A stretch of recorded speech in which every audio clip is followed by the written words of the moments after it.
Bem-vindo todos os alunos. Hoje a gente vai começar a falar um pouquinho sobre o reino animal. Mas essa primeira aula nós não vamos falar sobre os grupos presentes dentro do reino animal, né? Essa aula é mais uma aula introdutória, em que eu vou falar sobre as principais características que definem o reino animal e também nós vamos fazer uma revisão sobre embriologia animal. Nós vamos tentar entender como funciona o desenvolvimento embrionário dos animais, porque são as características embrionárias aquelas que são utilizadas para diferenciar os grupos presentes dentro deste reino. De uma forma geral, nós temos aqui as principais características do reino animal. Primeira delas é o fato de todos os animais serem pluricelulares. Não existe registro de um animal com uma única célula, todos possuem várias células.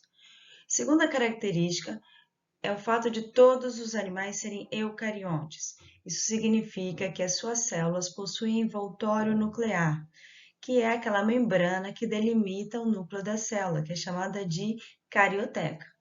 Além disso, todos os animais são heterótrofos. Isso significa que eles precisam consumir a matéria orgânica. Eles são incapazes de produzir a sua própria matéria orgânica, precisando então consumi-la. E todos os animais possuem desenvolvimento embrionário.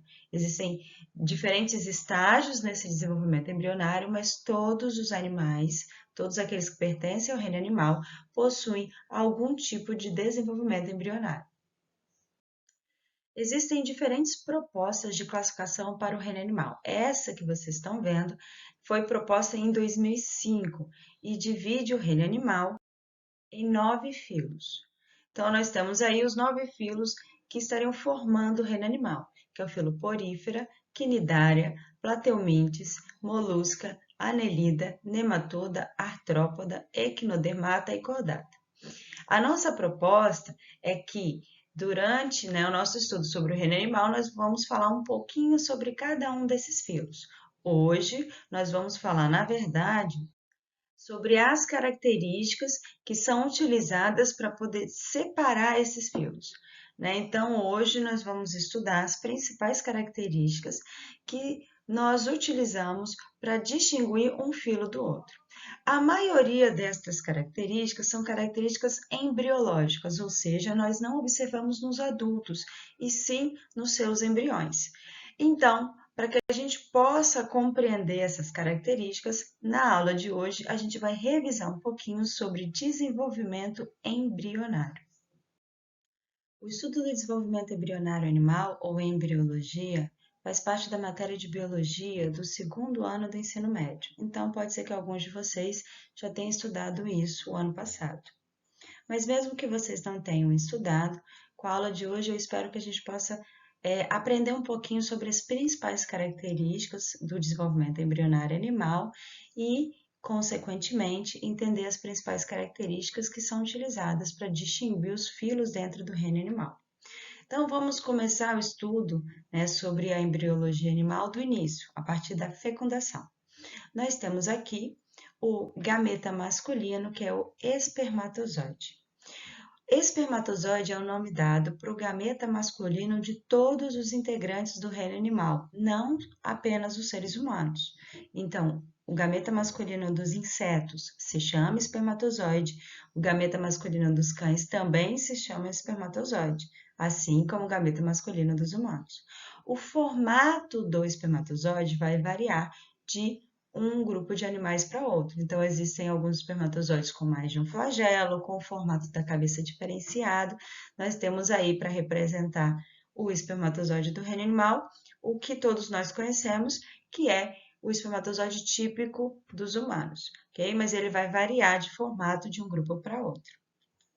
Nós temos aqui também o gameta feminino, que nós costumamos chamar de óvulo, mas cujo nome correto é ovócito 2. Por que o nome seria ovócito 2?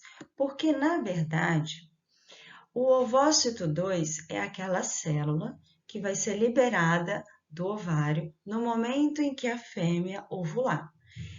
Ele ainda não é um óvulo, Porque para ele ser considerado um óvulo, o processo de meiose, que é o processo de formação do óvulo, tem que ser terminado e ainda não aconteceu. O fim da meiose, ou seja, a formação do óvulo, só acontece depois que o espermatozoide se une a esse ovócito 2.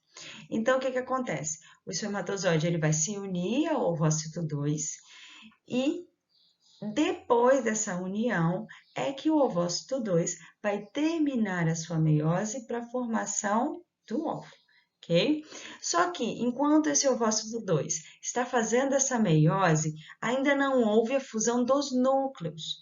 Ou seja, o espermatozoide se fundiu ao ovócito 2, mas os núcleos do espermatozoide e do ovócito 2 ainda não foram fundidos, só as células. Ok? Então, enquanto os núcleos ainda estão separados lá dentro da célula, o ovócito 2 termina sua meiose, se torna um óvulo, e aí depois ocorre a fusão dos núcleos e, consequentemente, a formação do zigoto, que é a célula formada da união do espermatozoide com o óvulo. Após a formação do zigoto, ele entra num processo de clivagem, que são mitoses sucessivas. Ou seja, essa estrutura que é formada por uma célula única, o zigoto, ele começa a se duplicar. Uma viram duas, duas viram quatro e assim sucessivamente, formando então essa estrutura multicelular, que é o primeiro estágio embrionário, que é a mórula.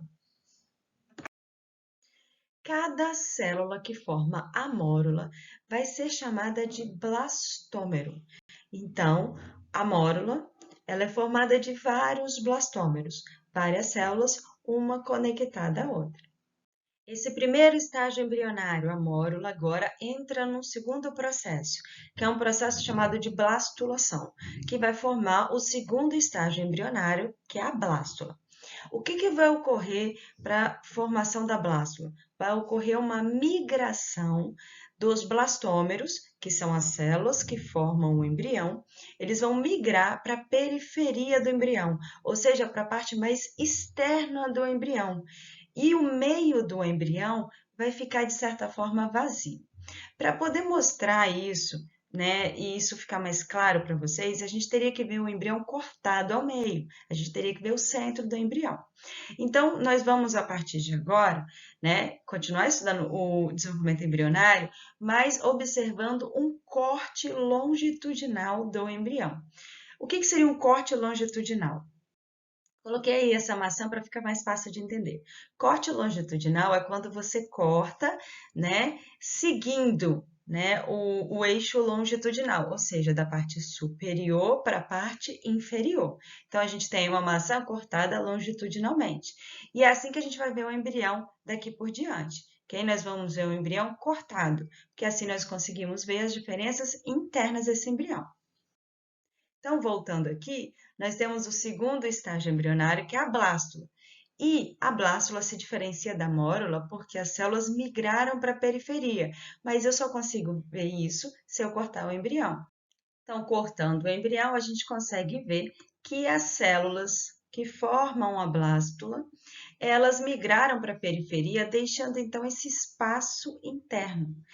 Ele não fica totalmente vazio porque essa região é preenchida por um líquido, mas não existem células aqui no centro. Então, a principal diferença da mórula para a blástula seria isso. Além de, obviamente, continuar havendo a multiplicação das células, então a blástula ser relativamente maior do que a mórula, vai ocorrer a migração dos blastômeros para a periferia do embrião, formando então essa cavidade interna. Esta cavidade interna se chama blastocele. Então, blastocele é o nome dado para a cavidade interna da blástula, que é preenchida por um líquido e é formada a partir do momento em que os blastômeros migram para a periferia. Então, blastômero continua sendo o nome dado para as células que formam a blástula. Então, eu vou chamar as células que formam a mórula e a blástula de blastômero. Estes blastômeros são exatamente aquelas células que nós conhecemos popularmente como células-tronco embrionárias. Então, toda vez que vocês ouvirem falar de células-tronco embrionária, nós estaremos falando exatamente das células que compõem a mórula e a blástula. Bom, e por que as células tronco embrionária recebem o nome de células tronco? Porque assim como acontece com o tronco de uma árvore, essas células podem se ramificar. Ou seja, no início, no embrião, todas as células são iguais e sem uma função específica. Mas a partir do momento que o embrião vai se desenvolvendo, essas células tronco embrionárias podem se especializar formando as células epiteliais de revestimento, as células neurológicas que formam o nosso sistema, né, neurológico, as células que formam as nossas glândulas e assim por diante.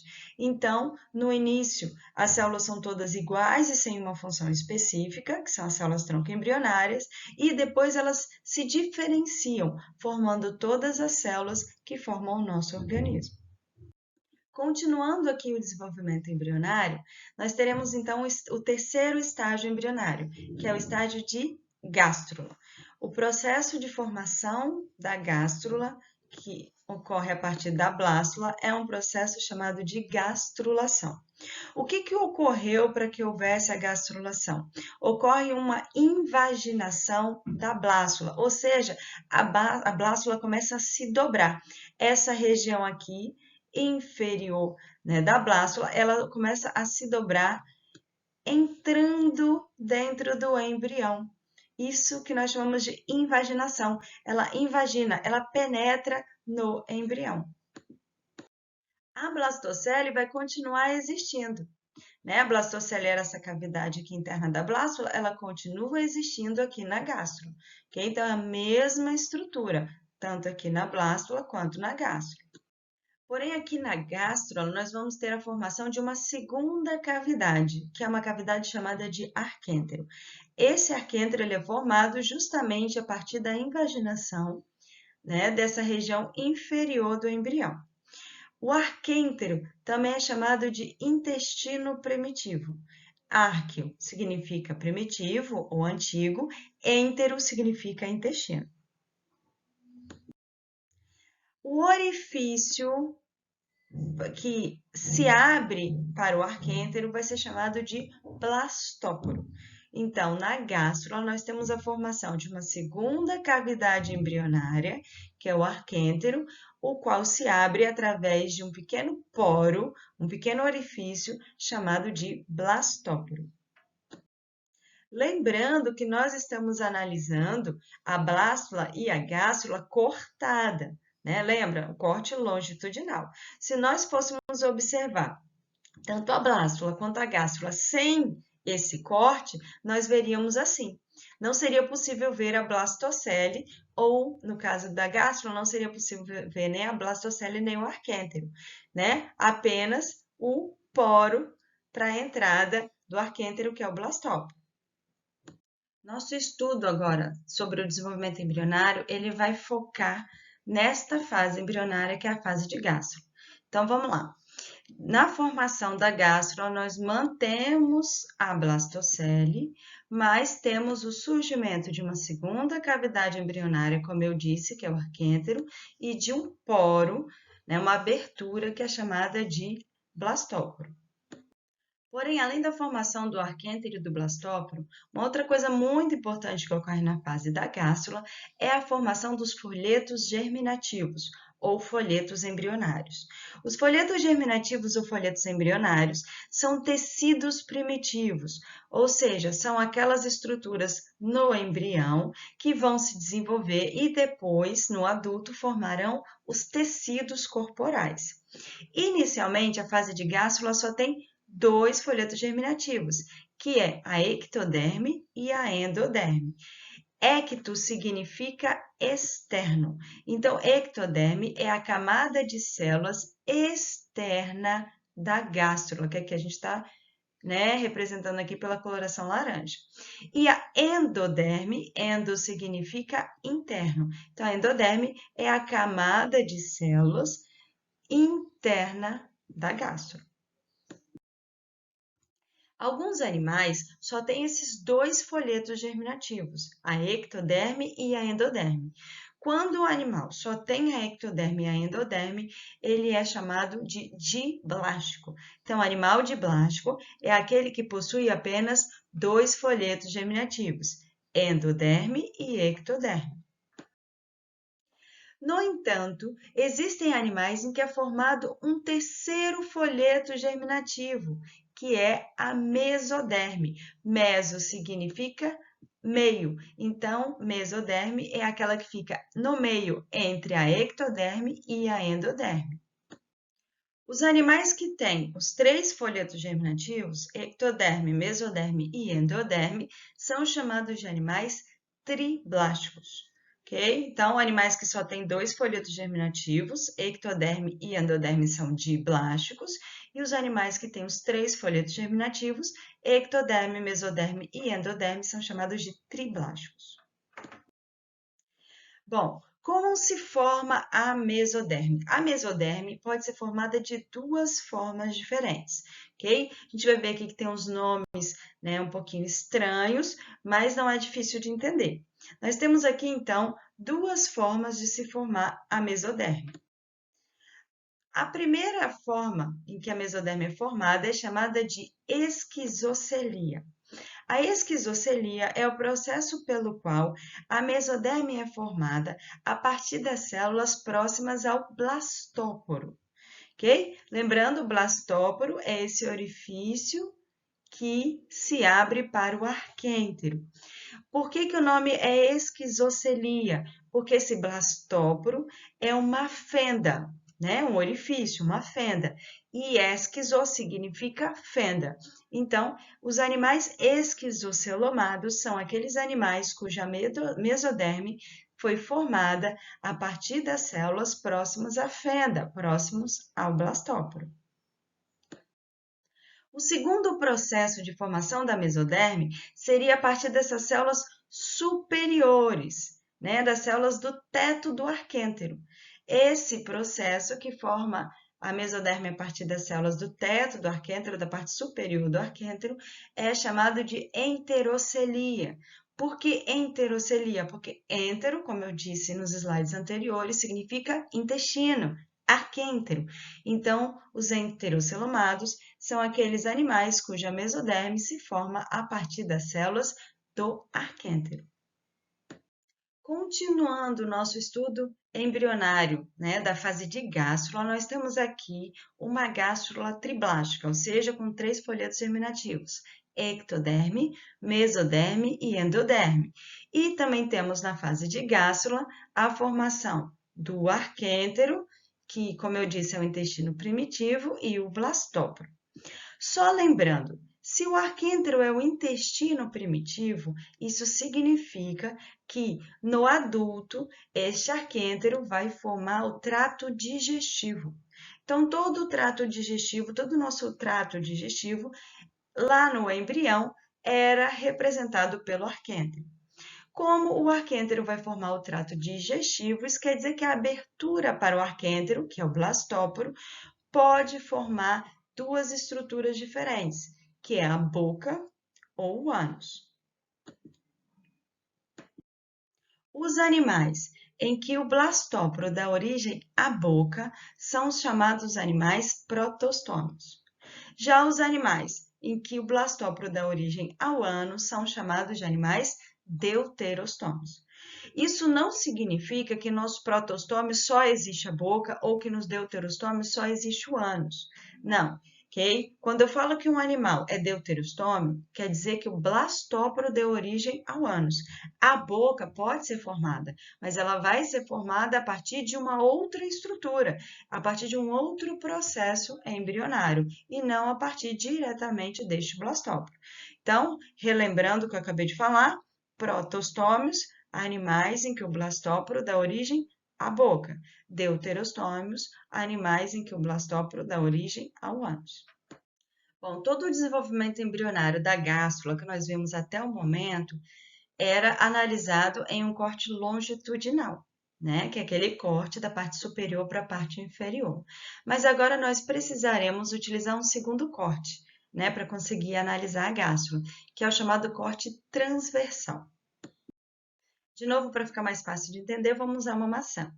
Então, o corte transversal não é mais um corte da parte superior para a parte inferior, e sim um corte no meio da maçã. ok? Então, nós vamos analisar a gástrula através deste corte, do chamado corte transversal. Cortando a gástrula transversalmente, nós vamos observar a ectoderme, né, ocupando a parte mais externa do embrião, a mesoderme, exatamente aqui na região mediana do embrião, e a endoderme na parte interna do embrião. E dentro da endoderme, nós temos aquela cavidade chamada de arquêntero. Bom, para ficar mais fácil de visualizar as características que eu vou explicar a partir de agora, a gente vai parar de ver a gástrula, né, desse jeitinho, né, formada por várias células, várias bolinhas, e a gente vai ver, né, a gástrula nesse esquema mais sólido, ok? Porque fica mais fácil de compreender as próximas características. Bom, se nós cortarmos, então, a gástrula transversalmente, nós podemos encontrar 3 padrões diferentes dentro do reino animal, ok? O primeiro padrão é o padrão que nós chamamos de animais celomados. O que são os animais celomados? São aqueles animais que possuem celoma. Celoma é uma cavidade presente dentro da mesoderme. Então, nós temos aqui a ectoderme na parte mais externa, nessa parte mais externa do embrião, a endoderme na parte mais interna do embrião e a mesoderme no meio. Dentro da mesoderme existe essa cavidade aqui. Essa cavidade, né, esse espaço dentro da mesoderme é chamado de celoma. É uma cavidade que é preenchida por um líquido e vai estar presente apenas em alguns grupos do reino animal. Os animais que estiverem celoma na sua fase embrionária serão chamados então de celomados. Outros animais, porém, quando nós cortamos a gástrula transversalmente, nós observamos também uma cavidade, mas uma cavidade diferente, que nós vamos chamar de pseudoceloma. Por que pseudoceloma? Porque parece com o celoma, mas não é. E pseudo significa em latim falso. Então, seria um falso celoma. Se nós voltarmos depois lá naquele outro slide, a gente vai observar que o celoma é uma cavidade presente dentro da mesoderme. O pseudoceloma é uma cavidade presente entre a mesoderme e a endoderme. Então, é uma cavidade embrionária, mas ela está numa localização diferente. Ela não está dentro da mesoderme, sim entre a endoderme e a mesoderme. Os animais que possuírem pseudoceloma serão chamados, então, de pseudocelomados. Um terceiro padrão que nós também encontramos quando cortamos a gástrula transversalmente é a ausência de cavidades entre os folhetos embrionários ou folhetos germinativos. Então, tem alguns animais que, quando nós cortamos o embrião transversalmente, nós não encontramos nem celoma, nem pseudoceloma. Estes animais são chamados, então, de acelomados. Bom, comparando esses 3 padrões que eu acabei de explicar, nós temos aí o padrão número 1, que é o padrão celomado, o padrão número 2, que é o padrão pseudocelomado, e o padrão número 3, que é o padrão acelomado. No padrão número 1, nós temos a formação do celoma, que é uma cavidade embrionária localizada dentro da mesoderme. O padrão número 2, que é o pseudocelomado, ele tem uma cavidade chamada pseudoceloma. O pseudoceloma é uma cavidade embrionária presente entre a mesoderme e a endoderme. E o padrão número 3, que é o padrão acelomado, não possui cavidade embrionária dentro ou entre os folhetos germinativos. Bom, eu sei que a embriologia ela pode ser um pouquinho complicada, principalmente para aqueles que não estudaram ela lá no segundo ano, né? Porque são nomes novos, nomes diferentes, complicados. Então, a gente vai fazer agora um resumo de tudo que eu expliquei. Então, vou fazer agora um resumo das características embriológicas. Então, primeira informação: o desenvolvimento embrionário ele tem 3 fases. Primeira fase, mórula. É aquela fase que é formada a partir da clivagem do zigoto. O zigoto, que é uma célula única, se multiplica formando um embrião, que nada mais é que um aglomerado de várias células, né, chamadas de mórula. A mórula vai dar origem à segunda fase embrionária, que é a blástula. O que vai acontecer para a mórula formar a blástula? As células que formam a mórula começam a migrar para a periferia, formando então uma cavidade interna no embrião. Esse embrião com uma cavidade interna se chama blástula. A blástula vai dar origem a terceira fase embrionária, que é a fase de gástula. O que vai acontecer para a fase de blástula dar origem à fase de gástula? Ocorre uma invaginação da blástula, ou seja, a parte inferior da blástula começa a se dobrar, começa a entrar dentro do embrião. Esta fase de gástrula é uma fase muito importante da gente entender, porque nesta fase é quando ocorre a formação dos chamados folhetos germinativos. Esses folhetos germinativos, ou folhetos embrionários, são aqueles que vão dar origem, mais tarde, aos tecidos do indivíduo. Então, os tecidos do nosso corpo, tecido ósseo, cartilaginoso, tecido sanguíneo, todos esses tecidos são formados a partir dos folhetos germinativos que nós temos quando embriões. Okay? Além disso, na fase de gástrula também ocorre o surgimento do arquêntero, que é o intestino primitivo, que vai dar origem ao trato digestivo do indivíduo, e também ocorre a formação do blastóporo, que é o orifício que comunica o meio externo do embrião ao arquêntero. Os folhetos germinativos podem estar presentes no número de 2 ou 3. Os animais que só têm 2 folhetos germinativos, ectoderme e endoderme, são chamados de animais diblásticos. Já os animais que têm os 3 folhetos germinativos, ectoderme, mesoderme e endoderme, são chamados de animais triblásticos. Dentro dos chamados animais triblásticos, nós temos 3 grupos. Esses 3 grupos são diferenciados de acordo com a gástrula quando cortada transversalmente. Existe um grupo de animais triblásticos que é chamado de acelomado, existe um grupo que é chamado de pseudocelomado e existe um terceiro grupo chamado de celomado. Os animais acelomados são aqueles que não possuem cavidade embrionária além do arquêntero. Os animais pseudocelomados são aqueles que possuem uma cavidade chamada de pseudoceloma. O pseudoceloma é uma cavidade embrionária presente entre a mesoderme e a endoderme. Já os animais celomados são aqueles que possuem uma cavidade embrionária chamada de celoma, que é uma cavidade presente dentro da mesoderme. Dentro dos animais celomados, nós geralmente dividimos esses animais em 2 grupos, são os esquizocelomados e os enterocelomados. Os esquizocelomados são aqueles animais cuja mesoderme foi formada através de um processo chamado de esquizocelia. O que é esquizocelia? A formação da mesoderme a partir das células próximas ao blastóporo, próximas à fenda embrionária. E existem alguns animais celomados que são chamados de enterocelomados.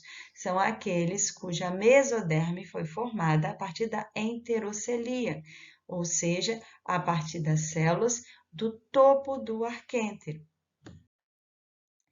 Dentro desses animais triblásticos, nós também temos a divisão de 2 grupos, os chamados deuterostômios e os protostômios.